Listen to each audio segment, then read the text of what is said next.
1, 2, 3, 4, 5, 6, 7.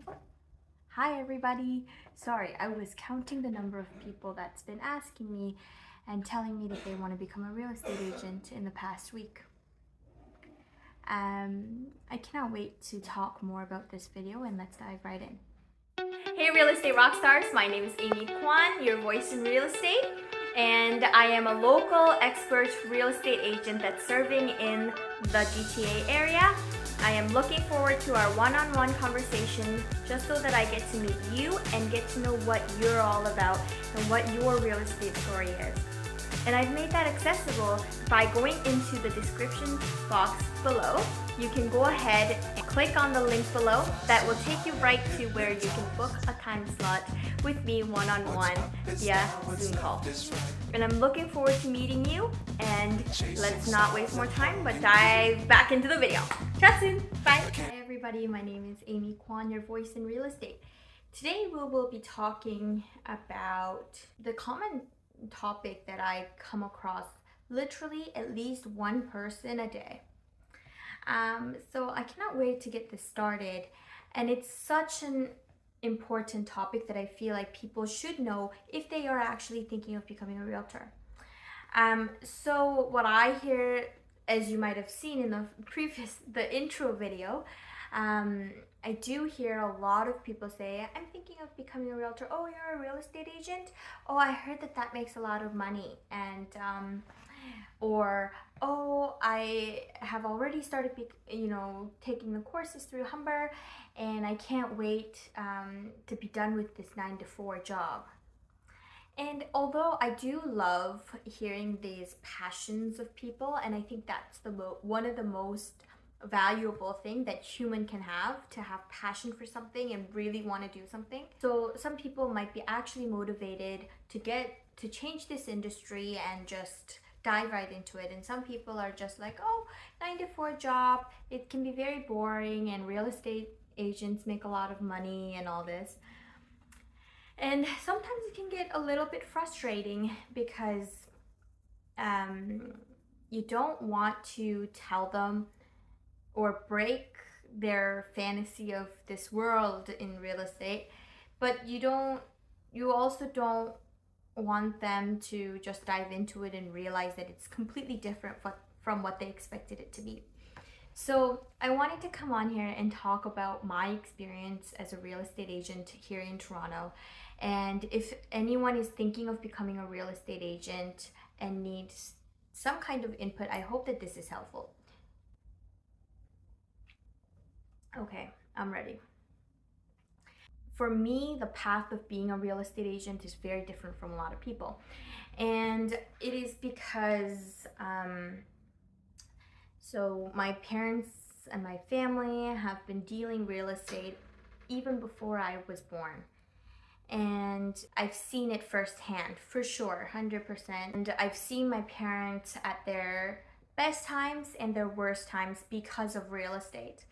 So, I've done my fair share, and my family has done a fair share of moving around. We moved from Korea, different parts of Korea all the time, and then we moved to New Brunswick, where it is in Canada, if you know. It's in Canada, and it's in the East Coast, where there's close to nothing, they would say. But a lot of nature, amazing people. That's what I was there for. I loved it.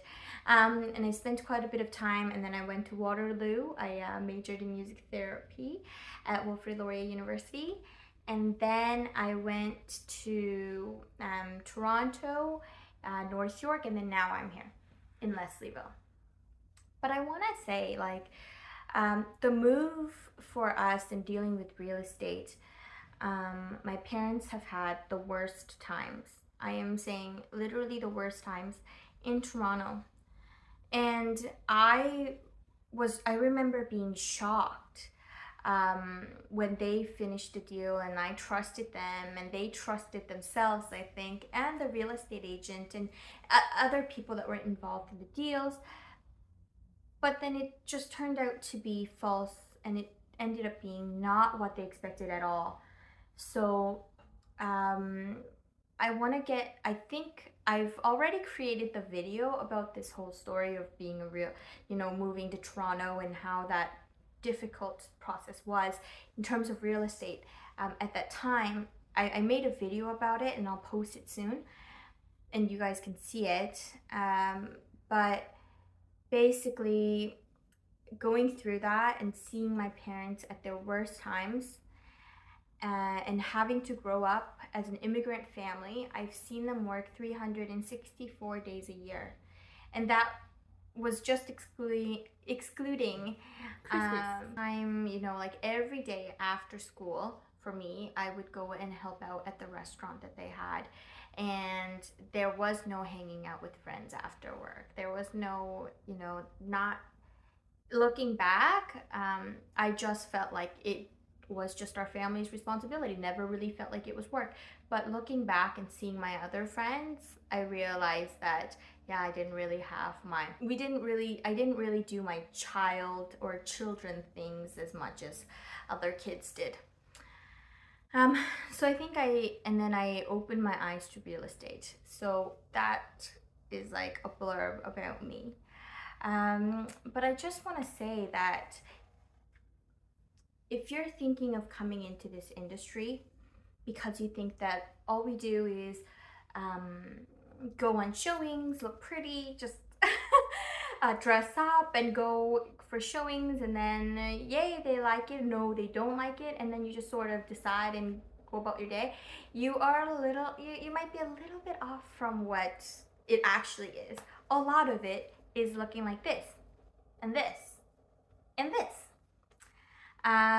Whereas basically you just look like a slum. Is that what you call it? Slug? I don't know what it's called, okay? But and you just typing away on the offers. And you're just like, we're just trying to find the best deal here. So you get a lot of, calls and things like that that are not happy calls. You deal with that all the time. On top of that, if you don't have steady number of leads coming in, then you might not even be making money. So I want to give you an example. I want to give you a stat, okay? As you can see in the data here, almost 20,000 realtors sold 0 properties in 2021. And if you look at the closer look, more than 60% of agents have sold less than 2 homes in 2021. And if you look even further, almost the top 1% of agents are making the most money here. And they are at 31 deals to 100 plus. So if you're looking at that, you can see how there's a huge gap between the realtors that are doing less deals to the higher deals.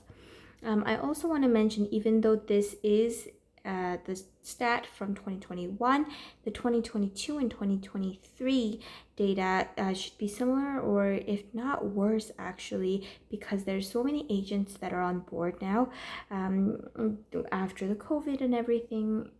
But then with the market downturn, they expect that there will be less deals that do close, but then more agents. So hopefully we'll get that update in a couple of years down the road. Plus, living in Toronto is not cheap. If you live here, you know what I mean. The mortgage you might have in the house, the food. People love the going out culture here. So just to keep up with your living is difficult, but having no income, imagine that, right? And you have to know, first 2-3 years, a lot of people are not going to trust you with their deals. So, and it hurts the most from the people that know you. When I first started, there were 3 friends that trusted me and let me do their deals.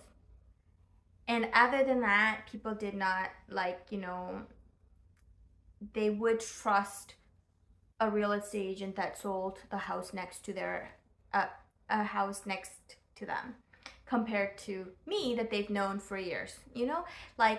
I find that they feel this false credibility for people that they don't even know because they don't know them, because they see them as a professional, but then they saw you growing up or something like that. So there's that portion of it that plays effect, as well as people who don't know you. If you don't know your stuff, so like, I've never been asked this question ever, but I've seen my fellow real estate agents that are younger, you know, that are around the 20s or early 30s or whatever, that's been asked, how many years have you done this? Just straight up, you know, like, because they feel like the real estate agent should know more than, you know, more than they actually do. So I find it very important that you know your stuff. If you're going into a listing presentation, you better know what you're talking about. And if you're going to see a buyer, you better know what the interest rate is right now. You know, you better know your prime rates, just like that. You know, it's not a question of, oh, I'll check into it. No, you better know your stuff. Especially if you're younger, they're gonna come at you. They are.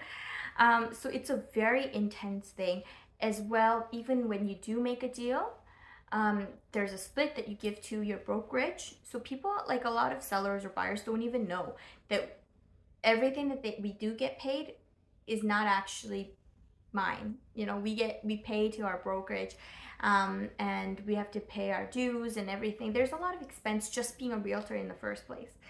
So that's also very important. Thanks so much for watching this video. This was just a part 1 of the video. Make sure you stay tuned to watch the part 2. It's coming out pretty shortly, and I am looking forward to seeing you back here.